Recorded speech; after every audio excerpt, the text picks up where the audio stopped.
Namaste and welcome to another episode of Stethoscope Sip. I'm Dr. Krishna and this is a unique podcast by a doctor, to a doctor, for doctors. And today we have a very special guest, Dr. Krishna Prasad. He is the director of Medicover Hospitals, High-Tech City for the department of CTVS, that is, for people who don't know, cardiothoracic and vascular surgeon. And his nom de guerre is Dr. KP. So his friends and his patients call him as Dr. KP. Without any delay, I would like to welcome Dr. Krishna Prasad to our show. Thanks, India. Sir, I know you have interacted with you in the past. Tell me more about yourself. Where are you from? Where did you do your primary education, MBBS, MS, then MCH? And what made you come into the field of CTVS? Sure, India. You're basically asking 50 years to be said in a few minutes. But first Nobody of all, has time, sir. Now everybody wants everything within 1 minute. Correct. No, first of all, thank you for having me here. It's a wonderful opportunity. My parents are teachers, Andy. Okay. My mother is a Telugu Pandit, father is a political science lecturer. So they have always inspired me to teach people. So as you mentioned, this is for doctors and junior doctors, whoever are watching the podcast. I hope if anyone gets inspired, gets some message out of this, I think it's worth it. So beginning of my journey, I am brought up in Hyderabad, and I'm probably one of the few who was born in the same hospital and studied in the same hospital, which was Gandhi Hospital. Okay. Schooling there's a small school called Rockwoods. I don't know how many people have heard. Himayat Nagar lo undedi. Tarvata Little Flower School lo chadivanu, and then Little Flower Junior College. From there, I joined Gandhi Medical College in 1988. Okay. So 88 to 93, I was in Gandhi. After finishing there, I did my MS from Usmania Medical College, 96 to 99. Tarvata, I was in a split. Initially, I was so against leaving the country. I wanted to be here and serve my people. But in the middle of my MS, I realized that I was already coming to 26, 27 years, and my parents were still supporting me. So I wanted to support them. My mother was a teacher; she used to change buses and go. So I thought, if I am in a position where I can earn enough, support them, and at the same time continue my education, I think that would be a good place to be in. My senior Raghunandan Ani, he's a practicing surgeon in Nagarikal. Okay. He just passed out, and when he was looking for his opportunities, he had opportunity of going back to his village. Okay. I was born in Hyderabad. Yeah. Ikkada aa rojullo salary anedi only 5,000 undedi annamata. Yes. So appudu nenu decide chesanu annamata, okay itla kaadu, and FRCS unte value ekku untundani. Then I decided to go to UK. So in 2000 I went to UK. Wonderful. All my cardiothoracic training was in the UK. Okay. And it made a huge difference. The way it influenced my personality tremendously, because the way they take training is differently. 2010 I came back. Initially I joined Narayana Hrudayala Hyderabad. They had a branch here. I joined there, but then within 4 months I got a call from Dr. Guruvareddy in Sunshine, and that they were starting a cardiac department. So I joined my colleagues, Dr. Anil, Dr. Sharath, Hari. So we four, initially we were in partnership with Sunshine, but then we separated out. Initially we were called MaxCure, but now we call ourselves Medicover. So that's in brief my broad journey. Coming to the question of why I chose cardiothoracic surgery, well, to begin with, when I was a child, one of my uncles who did Aksharabhyasam for me, he used to insist that his children wanted to become doctor, none of them became, so I should become. Okay. Somewhere the seed was sown there. And so MBBS was natural. But once in MBBS, we had a professor, Dr. Shyam Sundar. He was a vice chancellor also for a very long time for NTR University at that time. He was FRCS trained, he was a general surgeon. And these are the days of diathermy, diathermy that we used. Diathermy was not so much available. So when we were in final year, he was doing a incisional hernia surgery. The way he was doing the surgery, and absolute bloodless field anamata. It looked like, to me, a artist was just painting in front of me. I said, this is what I want to do. So that inspired me to come to surgery. Next door గాంధీలో ఆ రోజుల్లో gallery ఉండేది and cardiac surgical theatre ఉండేది అనమాట. So cardiac surgery setting, valve replacement, all the threads coming out, heart lung machine, big 15-20 team.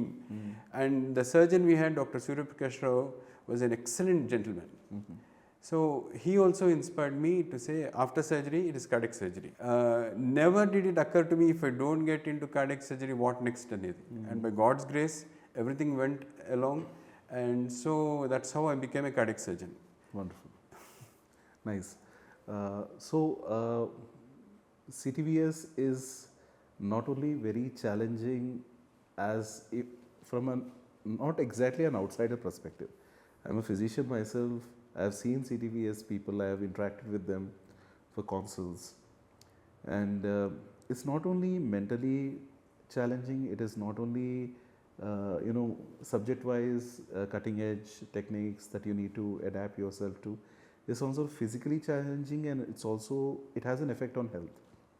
So what do you think is the mindset with which new doctors or new people who want to choose this, what should be their mindset, or what do you think are the right people to come into CTVS now? See, a very good question. See, one of the advices that I give to junior doctors when they come just after MBBS and they ask me which profession is good, I tell them that till MBBS anything is fine because you're a general doctor. But from then onwards, taking any specialty is like a marriage. If you take that specialty, you're living with that specialty for the rest of your life. True. So the reasons why you choose a specialty is very important. I tell them what comes naturally to them, what has generated immense passion in them is the first criteria. And of course, nowadays, earlier it used to be like cardiothoracic was very intense, but now almost every specialty is as intense. You have to put in a lot of effort and these things. Whereas cardiac surgery is one step further in the sense that once you commit on a surgery, suppose you start a heart surgery and something goes wrong, you cannot back off in the middle of the surgery. If it goes for 8 hours, 12 hours, doesn't matter, you have to just stand there, have the patients to go through it, and then see that the patient survives. And unlike other specialties where any intense surgery beyond a point, say if a heart stops during a surgery, there is very little a surgeon or the team can do. In heart surgery, we stop the heart every day. So stopping heart is not going to stop the surgery. It could be the beginning. So that criteria is also out of the window. And nowadays with advanced instruments that are available, despite heart stopping, despite the heart not being pumping, we can still keep the patient alive for a transplant, for a new heart.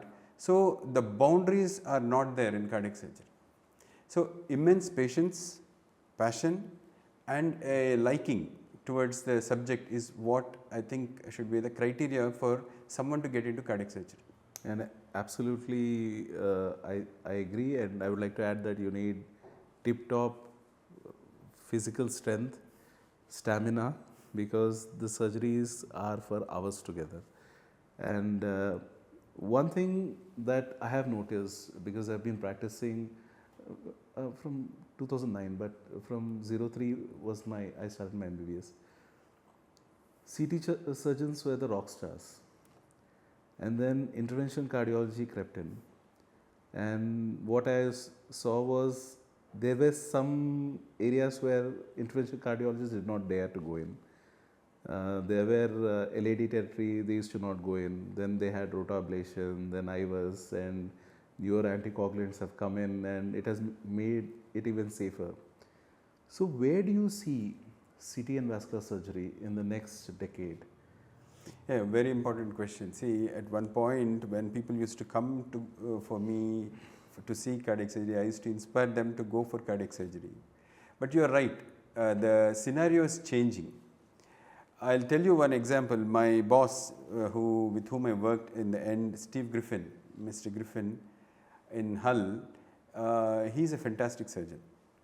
And he told me while we were operating why he took up cardiac surgery. When he was an intern in London, he saw that one of the posh garages in London, only 2 topmost car models were there in that garage. Okay. One belonged to Pink Floyd, who's a rock star. Yeah. One was a cardiac surgeon. Okay. So he said, I want to be like a rock star, because he could not obviously become a rock star. Yeah. So the next best he can be is a cardiac surgeon.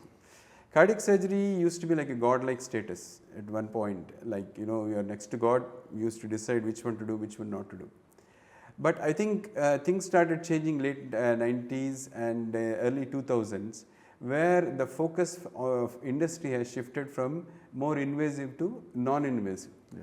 So you are absolutely right. Now cardiologists, interventional cardiologists have taken most of the procedures that were once only done by cardiac surgeons. And recently, the areas where they dare not go, they are going. See, even one case report of them doing a bypass surgery, like making a hole through the aorta and then into the coronary and bypassing, has been reported. Okay. And also they are doing tetralogy of Fallot, or the Fontan completion, where they have to go through the right atrium and build a conduit to the PA, is being done. Okay. So the future, I think, will be less and less invasive. But equally on cardiac surgical front, what we have been doing is, we have gone into minimal beating heart surgery, where before we had to stop the heart for every surgery, but now for bypasses we do beating heart surgery. From there it became minimal invasive surgery, keyhole surgery, and now robotic surgery is taking up. So I think robotic surgery will be a very good answer to the less invasive cardiac interventional cardiology procedures, because we can achieve a similar results what open cardiac surgery is giving with robotic.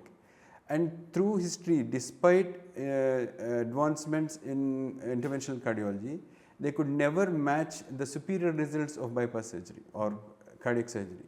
So eventually, if we can reduce the invasion by robotics, I think that would be where the future will be. True. And also one more thing that might happen is the two specialties will merge, and we will have one interventionalist come surgeon. Okay. Like with some more interest in, some people more interested in the surgical part, some people more interested in the interventional part. Going further, I think that's one possibility where people will be trained in both, and then they can choose what is right for that particular patient. Wonderful, wonderful. So coming to Indian scenario, you're trained in UK. Here the options are, there is a 6-year program, and there is post 3 years MS, and there is also a DNB program. What do you think is it a center dependent, anything is good enough, it is totally center dependent, or do you find that one of the programs is churning out good results? What is your take? See, because I didn't go through the system per se in cardiac surgical training in India, but I have been till general surgery. Unfortunately, we have somehow got into this system of intimidation in India. Like any training program, the trainees are intimidated. Whereas outside India, they are encouraged to question, they are encouraged to make mistakes. I'll give a couple of examples during the course of this thing, how different it is and what difference it makes in the confidence to the student who is coming out of the system. In India, I think the institutes, any institute is a wonderful platform, because they have exposure to multiple number of cases.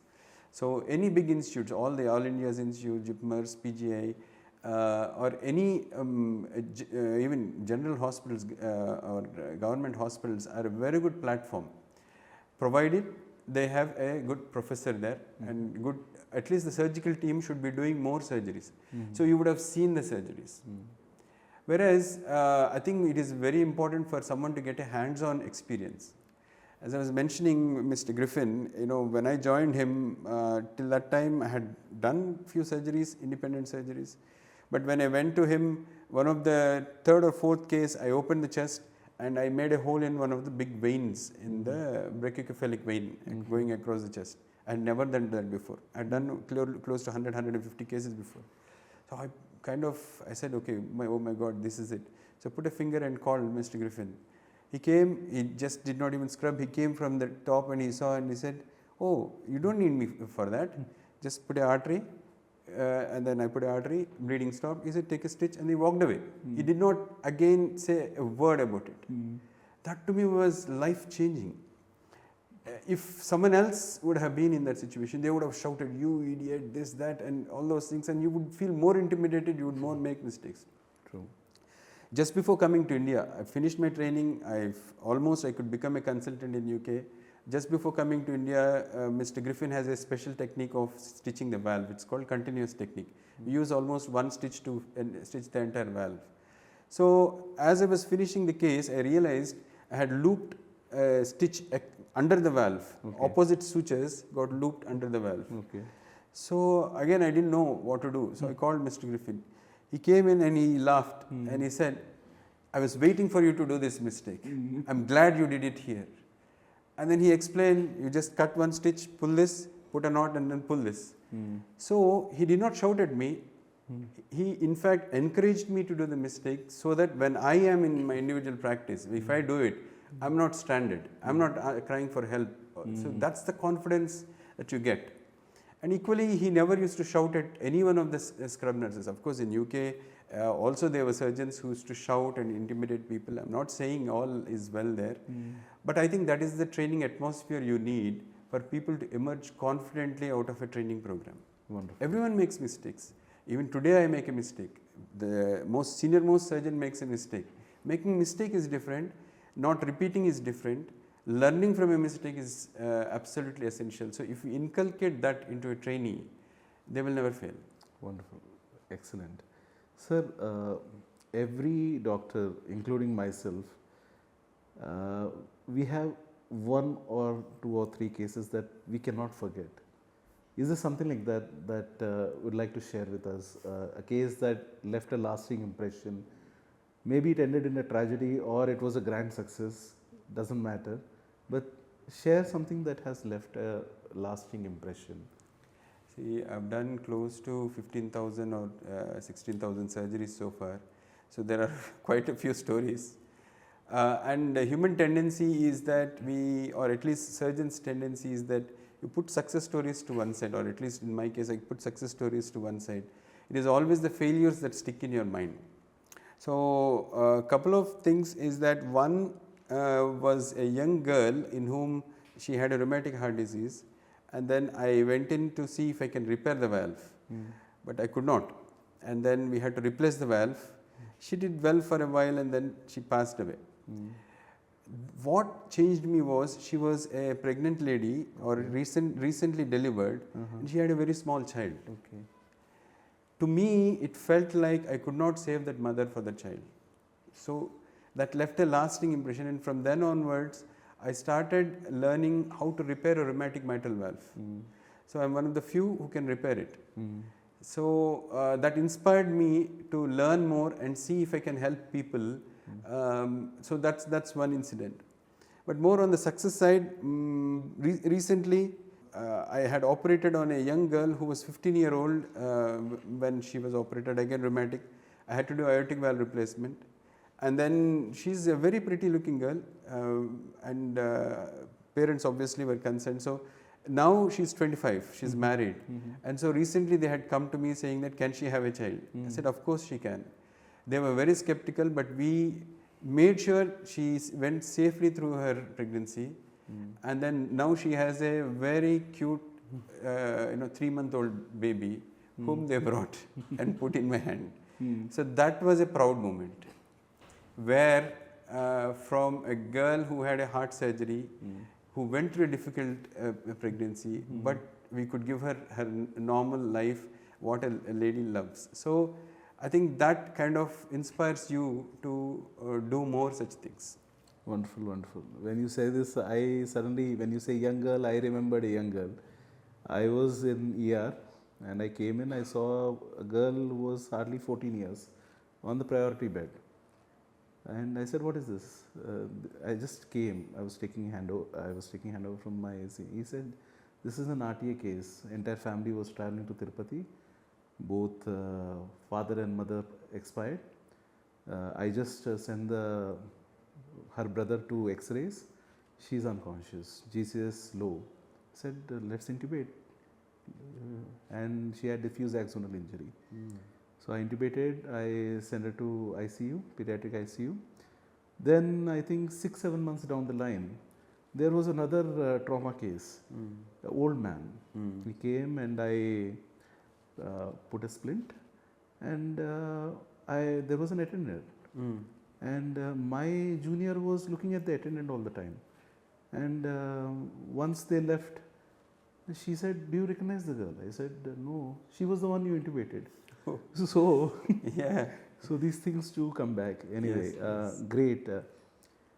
Now coming to your clinical practice, what are all the procedures that are being done now at Medicover which are kind of cutting edge, or what are the new things that you're doing at your center? Sure. See, as I mentioned, we do beating heart surgery bypass and minimal access bypass surgery. Vein harvesting has also become minimal invasive. So earlier they used to cut the entire leg, but that's not required. We can do minimal access vein harvesting. Robotic surgery is there. So robotic ASD closures, valve replacements are very much possible. We have a Da Vinci robo with which we can do that. Robotic assisted CABG is what we are calling. So we cannot, as of now, or at least very few centers, very few surgeons are doing the entire surgery using a robo, because there are still some challenges. But it is heading in that direction. Where what is the turnaround time approximately compared to robo and opening up, and what is the recovery time, if you can tell to our viewers? At the moment, probably because I'm a bit of an old school person, or even if you call me honestly also, the true recovery for both procedures is almost similar, is what I would say. Although people pushing for robotic and minimal access, they claim that patient recovers fast, and they can certainly be discharged early, because the procedure related complications beyond 48 hours usually they don't happen. So maybe third or fourth day we can discharge them. Wonderful. But the overall recovery period, if you want to say, getting back to work, lifting weights, driving and all, will take a month and a half. So even with an open surgery, you can aim to do that. Okay. I keep telling patients that what is important is what is happening inside, because that has not changed. The bypass grafts that we do, the valve that we put, the way we put it, that has not changed. Only the approach has changed. So the focus should be on, and it should be tailor-made to a patient. It's not like, oh, I'm a robotic surgeon, you thump your chest and keep on doing robotic surgery despite whatever results. No, you don't do that. I think you should tailor-make it to each patient, explain them, and they would understand it. The same like you do a laparoscopy, then something goes wrong, you have to convert to laparotomy. Absolutely, absolutely. Wonderful. Newer drugs have come into the market, and the way we are doing anticoagulation has changed drastically. We have now GP2A, 3B inhibitors, we have direct thrombin inhibitors, we have our old heparin. So, do you think heparin still has a role in cardiac surgeries, or is it changing rapidly, and do you see a molecule, you see a lot of potential there? Because action registry that I have gone through, that American registry, 80% of the procedures still done by unfractionated heparin. Yes. So, what is your take on this? See, even though it's beating heart surgery or open surgery, or when we use a cardiopulmonary bypass, as of now there is no replacement molecule for heparin. The reason being, heparin is a short-acting molecule, and it can be completely reversed with protamine. And you can control to what extent you can reverse the effect of heparin, and that's the reason why not enough effort has been put in that direction, I would say. Although in some instances where people have heparin-induced thrombocytopenia, we use different level like fondaparin or bivalvurin, we use other things, but they have not become routine practice. Coming to drugs in cardiac surgery, some drugs have really changed. As much as in cardiology, the same drugs work for cardiac surgery as well. So things like clopidogrel, ticagrelor for anticoagulation or platelet inactivation. Yeah. More importantly, I feel recent molecule is this sacubitril valsartan. That has for heart failure or low EFs. That has made a difference, because now I am using it for people who are having low EF. Post surgery, maybe 3-4 years or 5 years later also, when they come with a lesser than 50 EF, we are starting that, and then their EF is increasing. So equally the NOACs, they also made a difference, where if I put a biological valve and then patient is in AF, earlier they had to be on acetrom or warfarin, which is a bit of a pain. Yes. Whereas with the NOACs, it is much easier, and then it's just like aspirin clopidogrel, so you put them on that. So medication has made a huge difference in how we manage the patient post-operatively. Wonderful. Sir, one thing that always is at the back of my mind is I have seen surgeons always under a lot of stress. I have seen them worked up a lot. How don't you carry your work home? What do you do to relieve your stress?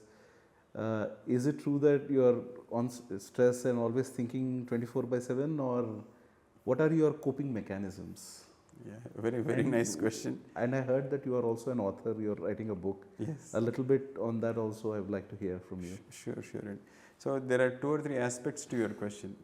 First thing is, what I would like to say is, heart surgeons as a group of people are often misunderstood, because they communicate very less. We spend very less time with patients, we are busy, more thinking about the operation, so we talk very less. So people think cardiac surgeons are arrogant, they don't care for the patient, they cut hearts at the end of the day, so they don't care. But that's not true. Of all the faculties, of all the surgeons who take up any kind of surgery, cardiac surgeons are the most passionate and most attached to their patients. We don't give up so easily. I have seen on many occasions in ICUs and all, they do CPR for 15-20 minutes, half an hour, and then say it's not coming, come on, let's give up. But that's when cardiac surgery comes in. So we do extra bits, we give intracardiac adrenaline, or we can put the patient on ECMO, and then the patient will come. So we very rarely give up, and that is because somewhere along the line our success is aligned to the patients being alive. And so emotionally and professionally we get connected to the patient. And because your mind is so occupied, maybe we don't express it in so many words, because it will take a half a day to express what I have gone through while operating, while doing or seeing a complication, how I reacted. All those things to explain will go, half a day will go, and then in the time I would have done another surgery. So for that reason only, what I have done is, I thought I'll put my thoughts into a book. So I'm writing a book called Heart of a Heart Surgeon. Okay. So that hopefully will explain, and maybe through your medium will, once it's almost ready, I have to add like some anecdotes at the bottom to make it interesting rather than a boring surgeon's read. So once that is ready, I think it will come into the public realm. Wonderful. Coming to the point of coping with stress, see, again, as a surgeon, some surgical faculties are very intense: neurosurgery, cardiac surgery, oncosurgery. They not only need stamina, they need alertness, and you need to be stress free. So if you will find most of cardiac surgeons, they will have other interests as well. So what I do is, I am still learning Carnatic music, vocal music. So my guru, who is a 93-year-old gentleman, Balakrishna Shastri Garu, through COVID, that was one advantage. He lives in the other part of the city.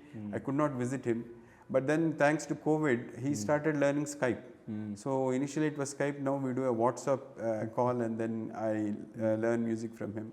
Wonderful. Equally, I paint, so whenever I get time, I do some painting. So these are the kind of relaxing activities. And I feel, this is an example everyone should take, because nowadays everyone is stressed. The word stress has become so common. And people talk about managing stress rather than removing it. They want to manage the stress. That's again, it's a different topic I don't want to get into. But rather than manage it, you don't have stress. And for that, to a certain extent, various things help. And I've done videos in my, I have a YouTube channel, and also I have my website where I post these videos. Wonderful. Where I have told people how they can reduce stress. Simple things like working close, moving close to your workplace, reduce your transit time. That will reduce the stress, because if you start staying 1 hour away from your work, and you will be jumping traffic signals, you will be rushing through the traffic, and you will eventually reach late, and then you are stressed. Rather than that, just stay 5 minutes away. You may pay 5,000 extra rent, but that's worth it to save your life. So simple things like that. Have something to relax. At work also, know your limitations. People often have too many things to do for the day. Have baby steps, small things that are easily achievable. If you overachieve, you feel good. That happiness helps. And always, find ways and means of relaxing at work as well. Not compromising the work, but ways and means of relaxing. It could be music. Well, like for instance, there will be music going on in most operating theatres, because surgeons, some favorite song will come, and then suddenly your surgery gets better. So some ways and means of relaxing is important, because stress, I feel, is this principal thing that is driving every risk factor: hypertension, diabetes, obesity, heart disease, you name it. So I think we should all work and take some example of how surgeons handle that. Very well said. Sir, now we come to almost the last part of it. What are the things that general public should look out for? We are seeing sudden cardiac events happening in young people, especially gym going people. And what is the care that after crossing now, I was in the podcast and had a discussion with one of the doctors, and she said 50 is the new 30 or something like that. Yeah. So anyway, person who has crossed 35, 40, what is your advice to them? What should they take care? What should they do in their life? It may be nutrition, or it may be lifestyle. What is the 1-2 things that you are saying in a unique way that in your years of experience would make a marked change in life expectancy? A very nice question. Actually, see, the thing is that I feel the most important thing and the easiest thing that we can work on is watch what we eat. Unfortunately, the food that we eat has changed a lot over the last 30-40 years. Thanks to the green revolution, hybridization of foods has happened. No longer you see small capsicums, small cauliflowers, very unappealing cabbages. Everything is looking so pristine, as if in a picture. Why? They are hybridized. Whenever humans tend to change, fortunately we don't have genetic modification yet, yes, but these are hybrids. Whenever we choose a particular quality over other than what nature has selected, we are letting go of some good qualities. So there are certain things we cannot change, like what natural foods that are available. So, but slowly I find people are going back to the natural occurring paddy and all those things. So where possible, watch what you eat. Eat as natural as possible. The less processed the food, the better. I think that is the mantra I would say. Processing example I give is, for instance, rice. It exists in nature as paddy covered with husk. Okay, we cannot eat it with husk, so take the husk out, but stop there. No we polish it, we put, then we bring it home, we wash it, take out all the polish, then we cook it, then we are taking out the starch out of it to give it that fluffy, fine, white, this thing. So much of processing has happened, and that's why a rice with the whole thing would have been less of glycemic index has become high glycemic index. It's as good as eating sugar. True. People don't realize it. Same thing with pizza or burger. Why it's become so bad is because wheat, which exists as natural thing, has got lot fiber. You taken out the fiber, then you processed it, you made it into maida, then you baked it, put butter, everything into it, and then you are eating it. So this entire process of processing has made it worse. So first and foremost is, I think we should watch what we eat as natural as possible. Jaggi was the Sadguru in this. He says we are what we eat. Means a 2.5 kilo baby has grown into a 70 kilo man. How? By accumulating food. So essentially our body is made out of food. So if someone is getting a disease at 30, 40 years, means they have been eating bad food. So don't wait till symptoms come, don't wait till that point, start early. So when you are age of 20, 25 itself, once you get that independence to eat something on your own, what your parents or you're going out with your friends, start eating healthy.